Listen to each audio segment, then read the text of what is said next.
Good evening. You're watching the main news on HKIBC. I'm Sarah Wong. Our top stories tonight.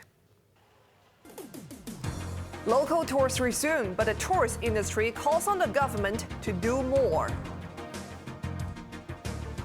COVID infections and deaths continue to edge downwards in Hong Kong. And Ukraine claims that Russia has wider territorial ambitions. Local tours are back in business after the relaxation of social distancing rules. But the tourism sector, which has been hard hit by COVID, wants the government to end hotel quarantine to attract visitors from overseas. Joanna Ho reports. It's the first weekend after COVID curbs were relaxed, and more local tours could be seen on the streets. These included a tour of the police married quarters in Central, organized by Eat Play Travel. The 26 participants had to check their temperature and scan a QR code with their Leave Home Safe app before boarding the coach. Under the rules, a maximum of 30 people can join local tours without having to test themselves, but tours of up to 100 can be organized if all participants are negative after undergoing rapid antigen tests. This woman said she was so delighted to go tour again, as she was bored sitting at home for a long time because of a previous infection.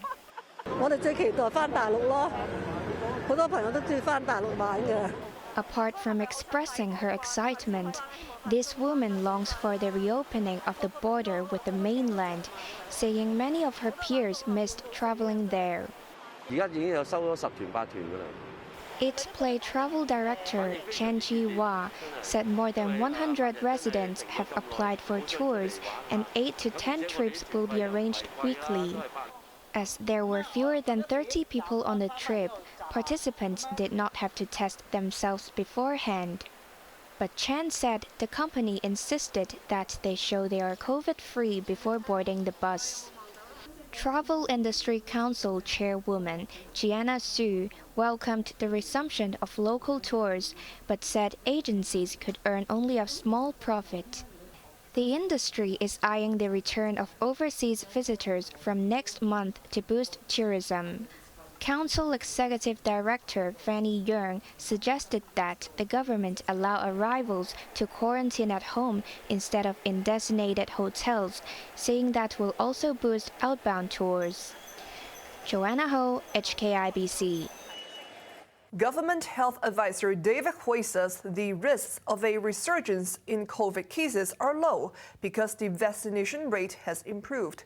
He also said with an estimated 4 million residents having been infected, there is greater immunity. Chloe Feng reports. Government advisor David Hui says as long as people stick to anti-epidemic measures, the chances of a COVID rebound are low during the holidays next month on Labor Day and Buddha's birthday. We have more than 1.1 million people being confirmed to have COVID. And for every confirmed case, there are actually at least three or four cases that have been found to be infected. So in other words, probably more than 4 million people in Hong Kong have been infected, right? And they do have some immunity after being infected. Hui noted that there hasn't been a COVID surge after the Easter holidays because more than 90% of the population have been vaccinated at least once. He dismissed concerns over the easing of the flight suspension mechanism. From May the 1st, airlines will be barred from operating a route for 5 days instead of 7 if a flight brings in 5 or more passengers found to be positive, up from 3 at present. We now have plenty of isolation and quarantine facilities. Okay, so even if you increase the 3 passengers to 5 passengers being positive to activate the flight suspension, it doesn't really put any pressure on the local system. We are actually in a much better position to actually loosen the strict criteria to allow people coming from overseas. Hui said if China continues its dynamic zero policy, Hong Kong will have to carry out a citywide test if it wants the border to be reopened. Chloe Feng, HKIBC. The first batch of a new COVID prevention drug has arrived in the city.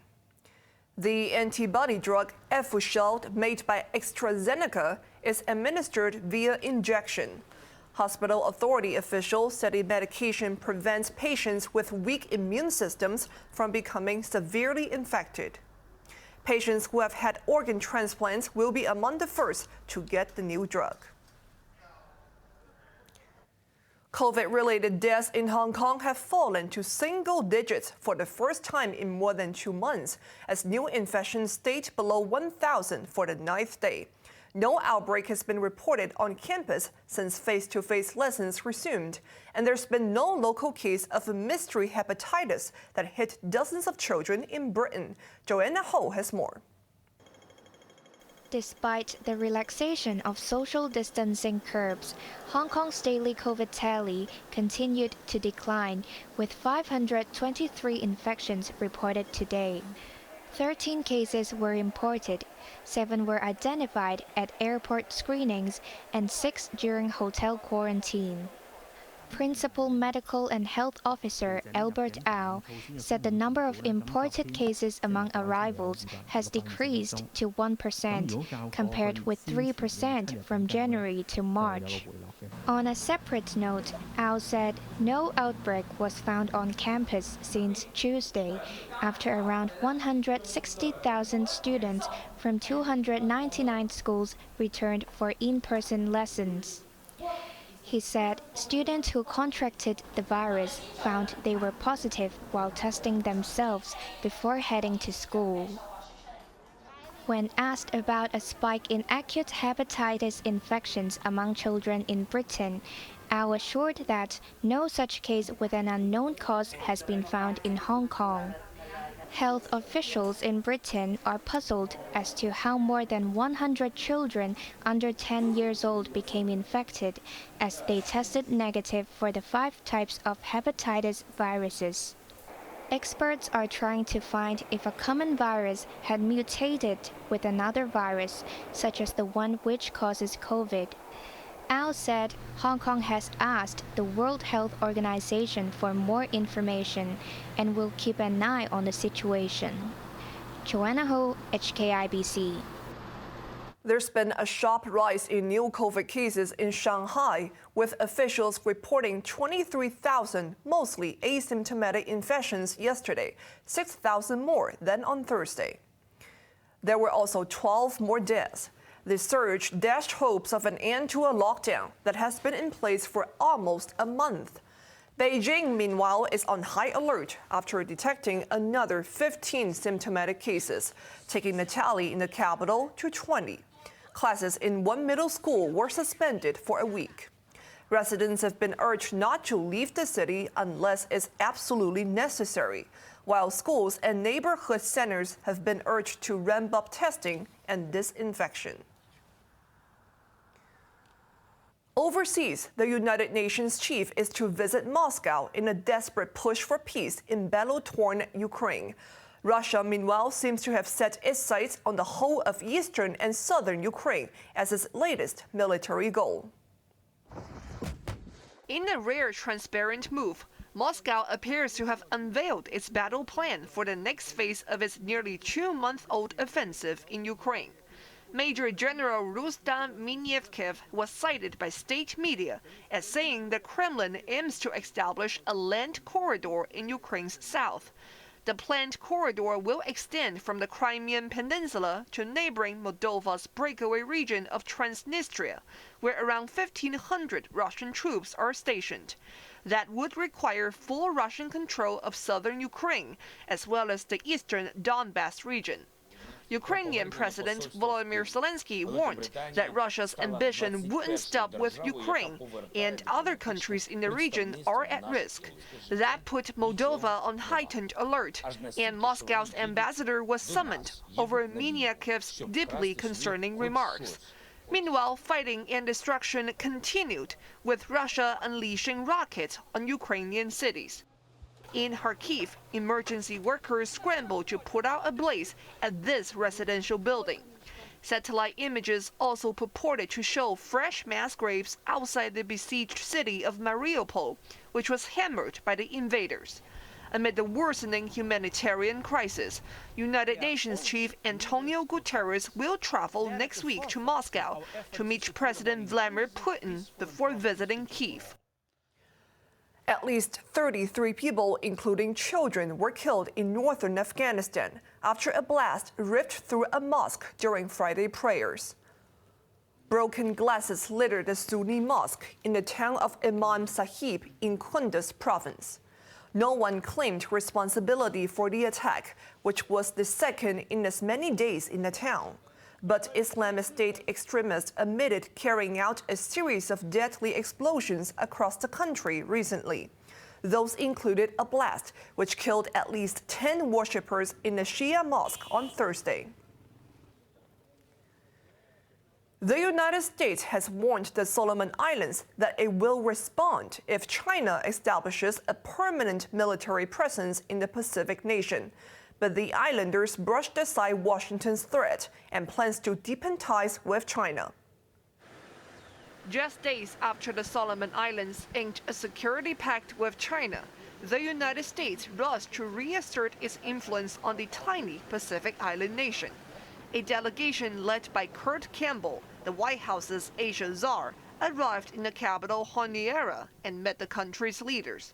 The Americans stressed regional security concerns as they warned of a response if China establishes a permanent military presence on the islands. Analysts believe that the accord could give Beijing its first military base in the Pacific. But Prime Minister Manasseh Sogavare told the Americans that there will be no base or a long-term Chinese presence in his country. Situated close to Papua New Guinea in Australia, the Solomon Islands occupy a strategic spot in the Pacific Ocean. Sogavare's decision to switch ties from Taiwan to Beijing led to weeks of violent protests, which left 4 people dead last year. But the Prime Minister is determined to deepen ties with China and urged critics to respect Honiara's sovereign interests. Yesterday, Sogavare joined Chinese Ambassador Li Ming at a handover ceremony of a sports facility, which is part of a $120 million package funded by Beijing to help the Solomons host the Pacific Games next year. Li hailed their bilateral relations, saying sustainable development is impossible without safety and security. French voters will decide tomorrow whether to re-elect a sitting president for the first time in 2 decades or choose their first female head of state. Right-wing leader Marine Le Pen went on TV to make a final pitch against incumbent Emmanuel Macron. She accused Macron of miring France deep in national debt and mismanaging the country's finances. Her criticism seemed to do little to dent Macron's popularity, as he is 10 percentage points ahead in the opinion polls. Amid calls for unity, he slammed Le Pen for her warm ties with Russia and her distaste for the European Union. On to the weather now. Tomorrow will be mainly cloudy with some showers and coastal fog in the morning and at night. Temperatures range between 24 and 30 degrees. Sunny periods with a few showers on Monday and Tuesday. Now let's take a look at the weather around the world.